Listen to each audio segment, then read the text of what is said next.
Երբ Ֆրունզիկ Մկրտչյանը 1982 թվականի աշնանը մտավ Կրեմլյանի հոսպիտալի կարդիոլոգիայի բաժին, նա չգիտեր, որ իր անունը արդեն նշված է 3 մարդկանց ոչ պաշտոնական ցուցակում։ 3 բժիշկների ցուցակում, ովքեր պետք է գիտեին ճշմարտությունը, բայց երբեք չպատմեին դա։ Այդ ցուցակը կոչվում էր հատուկ հսկողության ենթակա։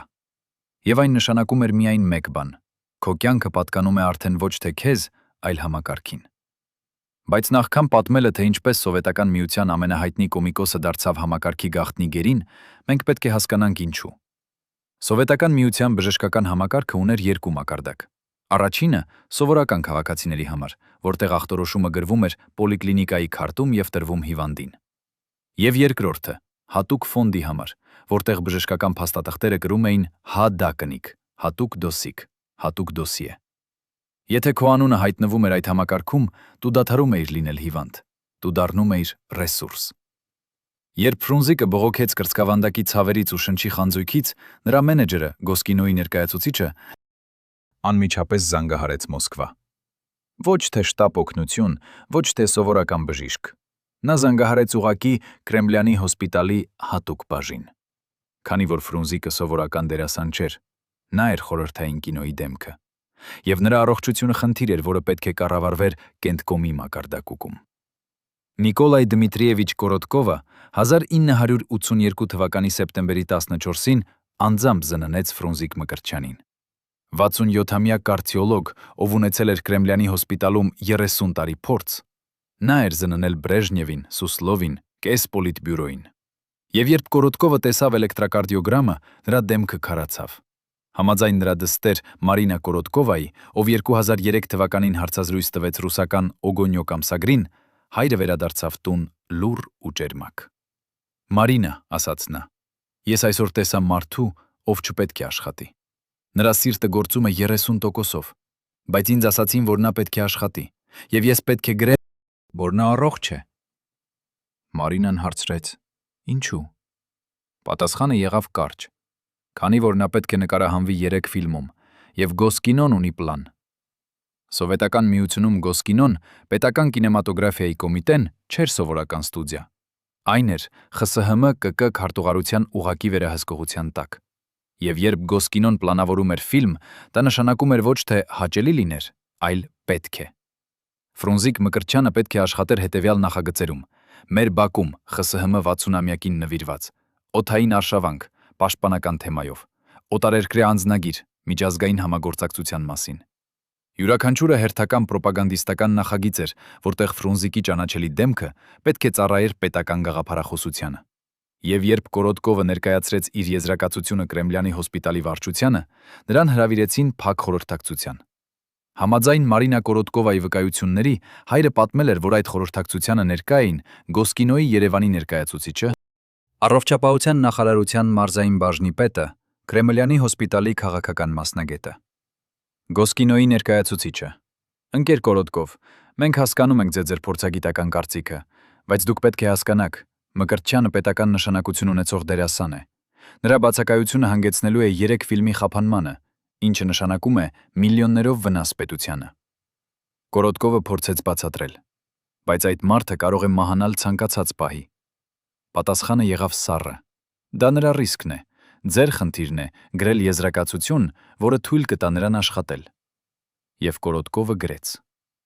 Հիվանդի վիճակը բավարար է, կարող է շարունակել հանրային գործունեությունը բժշկական վերահսկողության տակ։ Սակայն բժշկական վերահսկողություն երբեք չկար։ Եթե Կորոտկովը գրեց լռության առաջին բեռը, ապա երկրորդ բժիշկը, Հերման Մելքումովը, դարձավ համակարգի ակտիվ գործիքը։ Մելքումովը Երևանի պետական հոսպիտալի գլխավոր թերապևտն էր։ 1982 թվականի վերջից մինչև 1984 թվականը նա պաշտոնապես Ֆրունզիկի վերահսկող բժիշկն էր։ Բայց իրականում նա վերահսկում էր ոչ թե Ֆրունզիկի առողջությունը, այլ այն, որ տեղեկատվությունը չբացահայտվեր։ Երբ Ֆրունզիկը 1983 թվականի փետրվարին ընկավ սահքի հրապարակում նկարահանումների ժամանակ, կրծքավանդակի սուր ցավից, Մելքումովը գրեց պաշտոնական եզրակացություն։ Վազոսպազմ նյարդային գրկռվածության ֆոնին։ Ոչ մի խոսք սրտի պսակային անոթների կրիտիկական նեղացման մասին։ Ոչ մի խոսք ինֆարկտի ռիսկի մասին։ Համաձայն դերասանի որդու Սումբատ Մկրտչյանի, ով 2015 թվականին հարցազրույց տվեց հայկական հեռուստաալիքին, Մելքումովը երբեք չտվեց հորից լուրջ նախազգուշացում։ Բժիշկը միշտ ասում էր. «Ֆրունզիկ, դու պարզապես քիչ ես հանգստանում, քեզ պետք է ավելի շատ քնել»։ Բայց նա երբեք չասաց. «Դու հիվանդ ես, դու պետք է դադարեցնես աշխատանքը»։ Ինչու հոգևոր բժիշկը, ով երդվել էր Հիպոկրատի երդումը, համաձայնեց մասնակցել այդ գաղտնիությանը։ Պատասխանը կայանում է ԽՍՀՄ համակարգի մեխանիկայի մեջ։ 1983 թվականին Մելքումովը կարիերայի գագաթնակետում էր։ Նա հույս ուներ ստանալ Երևանի գլխավոր հոսպիտալի տնօրենի պաշտոնը հսկայական պատիվ եւ ապահովագրված ապագա։ Բայց այդ պաշտոնը չէր տրվում պարզապես բժշկական որակավորման համար։ Այն տրվում էր քաղաքական հուսալիության համար։ Եվ երբ Մելքումովին զանգահարեցին Երևանի ՀՂՀ-ՀԿԿ առողջապահության բաժնից եւ խնդրեցին համագործակցել Մկրտչյանի հարցում, նա հասկացավ սա ստուգում է։ Համաձայնելը նշանակում էր տնօրենի աթոռ, մերժելը կարիերայի ավարտ։ Նա ընտրեց համաձայնելը։ Եվ դրանով դառավ Ֆրունզիկի լուռ կատարողական գործակալը։ Եթե Կորոտկովը եղավ տհաճ գործիքը, իսկ Մելքումովը համակարգի հավատարիմ ծառան, ապա երրորդ բժիշկը Անատոլի Վիկտորովիչ Լազարևը դարձավ գաղտնիության վերջնական պահապանը։ Լազարևը Մոսկվայի կարդիոլոգիայի գիտահետազոտական ինստիտուտի փոխտնօրենն էր, Խորհրդային Միության կարդիոլոգիայի էլիտայցից մեկը։ Նա ուներ կապիտալ Գերմանիայի, Ֆրանսիայի, Միացյալ Նահանգների բժշկական հաստատությունների հետ։ Եվ հենց նրան հանձնարարեցին Ֆրունզիկի եզրակացիչ զննումը 1983 թվականի ապրիլին։ Ֆրունզիկին տեղափոխեցին Մոսկվա ամբողջական զննման համար։ Նրան անցկացրին էխոկարդիոգրաֆիա, պսակային անգիոգրաֆիա, լավագույն սարքավորումներով հետազոտություններ։ Եվ Լազարևը տեսավ այն, ինչ վախենում էր տեսնել։ Համաձայն Լազարևի թոռնուհու Օլգա Լազարևայի, ով 2008 թվականին տվեց հարցազրույց ռուսական Կոմերսանտ թերթին, պապը վերադարձավ տուն շատ խախտված, Ֆրունզիկի զննումից հետո։ Նա ասաց իմ տատիկին. «Սաշա, այդ մարդը պետք է անմիջապես դադարեցնի աշխատանքը եւ անցնի վիրաբուժական միջամտության, բայց ինձ հրահանգվեց չասել դա»։ Օլգան հիշում է, պապիկը ասաց, որ Մկրտչյանի սրտի ձախ փորոք անոթները նեղացած են 70%-ով։ Դա նշանակում է, որ ցանկացած ֆիզիկական լարվածություն կարող է հանգեցնել ինֆարկտի։ Բայց Գոսկինոյի ներկայացուցիչները պնդեցին, որ դա ընդունելի ռիսկ է։ Ընդունելի ռիսկ։ Մարդու կյանքը դարձել էր ընդունելի ռիսկ պետական կինոյի պլանի համար։ Լազարևը 1983 թվականի ապրիլի 28-ին գրեց փորձագիտական եզրակացություն, որը երբեք չտրվեց Ֆրունզիկ Մկրտչյանին կամ նրա ընտանիքին։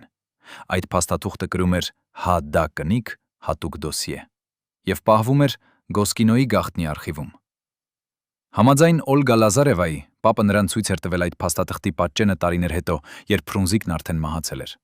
Այնտեղ գրված էր. «Հիվանդի սրտի վիճակը գտնվում է ԻՀԴ երրորդ ստադիայում։ Պսակային անոթների կրիտիկական նեղացում 65-ից մինչև 70%։ Ցանկացած ֆիզիկական ծանրաբեռնվածություն ստեղծում է անմիջական կենսաթրթիռ։ Խորհուրդ. անմիջական հոսպիտալացում, վիրաբուժական միջամտություն, բացարձակ հանգիստ, առնվազն 6 ամիս»։ Այդ խորհուրդը երբեք չհասավ Ֆրունզիկին։ Փոխարենը Լազարևին հրահանգեցին գրել պաշտոնական տարբերակ։ Հիվանդի վիճակը կայուն է։ Խորհուրդ է տրվում պարբերական բժշկական հսկողություն եւ չափավոր ֆիզիկական ակտիվություն։ Լազարևը տարբերվում էր Կորոտկովից եւ Մելքումովից։ Նա չէր կախված կարիերայից։ Նա արդեն էլիտայի մաս էր միջազգային կարգավիճակով։ Բայց հենց դա էր նրա թույլ կողմը։ Լազարևը ուներ արտերկրում գիտական հետազոտություններ, հրատարակություններ, համագործակցություններ։ Նա պլանավորում էր 1984 թվականին մասնակցել Վիեննայի միջազգային կարդիոլոգիական համաժողովին։ Եվ ԽՍՀՄ առողջապահության նախարարության կադրերի բաժինը նրան հստակ հասկացրեց. այդ ճամփորդությունը կախված է նրա համագործակցության մակարդակից։ Օլգա Լազարևան, պապիկը ինձ ասաց. «Օլյա, երբ մարդը ամբողջ կյանք աշխատել է գիտության մեջ, նա չի կարող կորցնել միջազգային բեմը»։ Այդ պահին ես ընտրեցի լռությունը եւ ամեն օր ապրում եմ այդ ընտրության հետ։ Մինչ 3 բժիշկները պահպանում էին գաղտնիությունը, Ֆրունզիկ Մկրտչյանը շարունակում էր աշխատել չգիտենալով, որ ամեն դերը նրա հոգին կտրելու խաղ է։ 1983 թվականի գարնանը նա նկարահանեց «Մեր բակում»։ Դերը պահանջում էր ֆիզիկական ակտիվություն, վազք, ցատկեր, էմոցիոնալ ինտենսիվություն։ Նկարահանումների ժամանակ Ֆրունզիկը բողոքում էր կրծքավանդակի ցավերից։ Ռեժիսոր Էդմոնդ Քեոսայանը հիշում է, Ֆրունզիկը երբեմն դադարեցնում էր նկարահանումները, նստում էր եւ բռնում կրծքավանդակը։ Ես հարցնում էի. «Ֆրունզիկ, լավ ես»։ Նա պատասխանում էր. «Այո, պարզապես հոգնած եմ»։ Բայց դա հոգնածություն չէր։ Դա սիրտն էր, որը աղաղակում էր օգնության համար։ Սիրտը, որի վիճակը գիտեին միայն 3 բժիշկները։ Ֆրունզիկի կինը, Դոնարան, նկատում էր ամուսնու վիճակը։ Նա տեսնում էր, թե ինչպես է նա գիշերները արթնանում շնչիհի խանձույքից, ինչպես սպիտականում են շրթունքները ֆիզիկական լարվածության ժամանակ։ Դոնարան մի օր հարցրեց Մելքումովին. «Դոկտոր, ասացեք ճիշտը, ինչ է Ֆրունզիկի հետ, ինչու նա այդպես է տառապում»։ Մելքումովի պատասխանը. «Դոնարա ջան, ձեր ամուսինը պարզապես գերլարված է։ Նա պետք է ավելի շատ հանգստանա, ուրիշ բան չկա»։ Ուրիշ բան չկա։ Սա էր պաշտոնական տողը, որը բժիշկները կրկնում էին ընտանիքին։ Իրականում ուրիշ բան էր պսակային անոթների 70% նեղացում եւ անմիջական մահվան սպառնալիք։ 1984 թվականին Ֆրունզիկը նկարահանում էր 2 ֆիլմ միաժամանակ՝ «Օդային արշավանք» եւ «Օտարերկրյա անձնագիր»։ Գոսկինոյի պահանջով նրա աշխատանքային օրը հասնում էր 12-ից մինչև 14 ժամի։ Համաձայն օպերատոր Արամ Մարգարյանի, Ֆրունզիկը երբեմն այնքան էր հյուծված, որ չէր կարողանում կանգնել, բայց ռեժիսորները ասում էին՝ մենք պետք է ավարտենք ժամկետներում։ Եվ Ֆրունզիկը աշխատում էր, քանի որ ոչ ոք նրան չէր ասել դադարիր։ 1984 թվականի դեկտեմբերի 13-ին «Օտարերկրյա անձնագիր» ֆիլմի նկարահանումների ժամանակ Ֆրունզիկը փլվեց հրապարակում։ Կրծքավանդակի սուր ցավ, շնչի կտրուկ կորուստ, ցրտի քրտինք։ Շտապ օգնությունը տեղափոխեց նրան ամենամոտ հոսպիտալ, բայց նկարահանումների հրապարակից զանգահարեցին ոչ թե շտապ օգնություն, այլ անմիջապես Մելքումովին։ Մելքումովը ժամանեց 40 րոպե հետո։ Նա զննեց Ֆրունզիկին եւ հայտարարեց. «Սրտանոթային սպազմ, պետք է հանգիստ անցկացնել մի քանի օր տանը»։ Բայց այդ օրը Ֆրունզիկը փաստորեն կրեց լուռ ինֆարկտ, փոքր ինֆարկտ, որը չհայտնաբերվեց։ Եթե Մելքումովը հոսպիտալացներ նրան եւ անցկացներ էլեկտրակարդիոգրամ, դա կբացահայտվեր, բայց նա չարեց։ 1984 թվականի դեկտեմբերի 29-ին ժամը 23:40 րոպեին Ֆրունզիկ Մկրտչյանը մահացավ տանը, լայնածավալ միոկարդի ինֆարկտից։ Նա 54 տարեկան էր։ Երբ Դոնարան զանգահարեց Մելքումովին եւ աղաղակեց. «Ֆրունզիկը մահացավ, նա մահացավ», բժիշկի պատասխանը եղավ. «Սա շատ ափսոսալի է, ես իմ ցավակցություններ եմ հայտնում»։ Ոչ մի խոսք նախազգուշացման մասին, որը երբեք չտրվեց։ Ոչ մի խոսք ախտորոշման մասին, որը թաքցրին։ Ֆրունզիկի մահից հետո Դոնարան փորձեց ստանալ ամուսնու բժշկական փաստաթղթերը։ Նա պահանջեց տեսնել բոլոր զննումները, բոլոր եզրակացությունները։ Կրեմլյանի հոսպիտալից նրան տվեցին միայն պաշտոնական փաստաթղթերը, եզրակացություններ, որտեղ գրված էր վիճակը բավարար է։ Բայց իրական եզրակացությունները, Կորոտկովի, Մելքումովի եւ Լազարևի իրական զեկույցները մնացին ՀԱԴԱ դոսիեում։ Միայն 1991 թվականին, երբ Խորհրդային Միությունը փլուզվեց, Դոնարան կարողացավ գտնել մարդկանց, ովքեր գիտեին ճշմարտությունը։ 1992 թվականին Մարինա Կորոտկովան գտավ Դոնարային եւ հանդիպեց նրա հետ։ Համաձայն Դոնարայի խոսքերի, որոնք տրվեցին հայկական հեռուստաալիքին 2004 թվականին, Մարինան ինձ պատմեց, որ նրա հայրը, պրոֆեսոր Կորոտկովը, ամբողջ կյանք տառապեց այն պատճառով, որ չկարողացավ փրկել Ֆրունզիկին։ Նա ինձ ցույց տվեց հոր անձնական օրագրի էջը, որտեղ գրված էր. «Այսօր ես դավաճանեցի իմ երդումը։ Ես գիտեի, որ մարդը մահանալու է, բայց լռեցի»։ Կորոտկովը մահացել էր 1988 թվականին սրտի կաթվածից։ Նրա վերջին տարիները անցել էին խիղճի տանջանքների մեջ։ Հերման Մելքումովը 1985 թվականին դարձավ Երևանի գլխավոր հոսպիտալի տնօրեն։ Նրա կարիերան շարունակվեց հաջողությամբ։ Բայց 1990 թվականին, երբ լրագրողները սկսեցին հարցուպատասխան անցկացնել Ֆրունզիկի մահվան մասին, Մելքումովը մերժեց ցանկացած հարցազրույց տալ։ 2001 թվականին, երբ հայկական թերթը հրատարակեց հոդված Ֆրունզիկի թաքնված ախտորոշման մասին, Մելքումովը ուղարկեց իրավաբանական սպառնալիք։ Բոլոր ասույթները սուտ են։ Նա մահացավ 2007 թվականին, երբեք չխոստովանելով։ Անատոլի Լազարևը շարունակեց կարիերան միջազգային մակարդակում։ Նա դարձավ Մոսկվայի կարդիոլոգիայի ինստիտուտի տնօրեն 1987 թվականին։ Բայց համաձայն թոռնուհու Օլգա Լազարևայի, պապիկը ամեն տարի Ֆրունզիկի մահվան օրը գնում էր եկեղեցի եւ վառում մոմ։ Նա երբեք չխոսեց դրա մասին, բայց ես գիտեի, դա համար էր իր մեղքի։ 2008 թվականին մահից մի քանի ամիս առաջ Լազարևը տվեց խոստովանական հարցազրույց Կոմերսանտ թերթին։ Նա ասաց. «Ես մահանում եմ այն գիտակցությամբ, որ փրկեցի իմ կարիերան, բայց կորցրեցի իմ հոգին։ Ֆրունզիկ Մկրտչյանը կարող էր ապրել, եթե ես խոսեի, բայց ես լռեցի, եւ դա իմ մեծագույն թյուրիմացությունն է»։ Բայց իրական հարցը ոչ թե բժիշկներն էին պարտադիր գործիքներ համակարգի ձեռքում։ Իրական հարցը Գոսկինոն էր, մեխանիզմ, որը թույլ տվեց եւ պահանջեց մարդու կյանքի զոհաբերումը կինոյի պլանի համար։ 1991 թվականին, երբ Գոսկինոյի արխիվները մասամբ դարձան հասանելի, լրագրողները գտան Ֆրունզիկ Մկրտչյանի դոսիեն։ Այնտեղ կային հետևյալ փաստաթղթերը. Լազարևի իրական եզրակացությունը, ՀԱԴ, Գոսկինոյի Երևանի մասնաճյուղի հուշագիր, Մկրտչյանի աշխատանքային կարողությունը ունը պահպանելու անհրաժեշտության մասին, ԽՍՀՄ ԿԿ քարտուղարության որոշում, Մկրտչյան ՖՄ-ի առողջական վիճակի տեղեկատվությունը թյունը սահմանափակելու մասին, քարտուղարության որոշումը գրված էր կապված առկա արտադրական անհրաժեշտության հետ, Մկրտչյան ՖՄ-ի առողջական վիճակի վերաբերյալ տեղեկատվությունը դասակարգվում է որպես ծառայողական օգտագործման համար եւ չի ենթակա բացահայտման հիվանդին կամ երրորդ անձանց։ Սա էր ոչ թե բժշկական սխալ, սա էր պետական մակարդակի մեղավորություն։ Հետազոտող լրագրող Աննա Բատկենը, ով 2003 թվականին հրատատարակեց մանրամասն հոդված այս թեմայի շուրջ, գրեց. Ֆրունզիկ Մկրտչյանի մահը չէր պատահականություն։ Դա էր հաշվարկված ռիսկ, որը Գոսկինոն եւ ԿԿ քարտուղարությունն գիտակցաբար ընդունեցին։ Դրանք գիտեին, որ դերասանը կարող է մահանալ, բայց որոշեցին, որ 3 ֆիլմի պլանը ավելի կարևոր է, քան 1 մարդու կյանքը։ Դա ոչ թե անփույթություն էր, դա էր սպանություն։ 1991 թվականից հետո Դոնարան փորձեց բարձրացնել հարցը Հայաստանի իրավական համակարգում։ Նա պահանջեց քննություն Մելքումովի եւ այլ բժիշկների դեմ, բժշկական գաղտնիության եւ պարտականությունների խախտման համար։ Բայց 1994 թվականին դատավորը մերժեց գործը, բավարար ապացույցների բացակայության պատճառով։ Պատճառաբանությունը բժիշկները գործել են համակարգի հանձնարարությամբ։ Անհատական պատասխանատվություն հնարավոր չէ առանց համակարգային պատասխանատվության։ Այսինքն բժիշկները չէին պատասխանատու, քանի որ հետևում էին համակարգին, եւ համակարգը չէր պատասխանատու, քանի որ դա էր համակարգը։ Կատարյալ անպատժելիություն։ Ֆրունզիկի որդին Սումփին Սումբատ Մկրտչյանը տարիներ հետո հարցազրույցում ասաց. «Երբ ես իմացա, որ հայրս գիտեր իր ախտորոշումը եւ կարող էր փրկվել, ես չկարողացա հավատալ։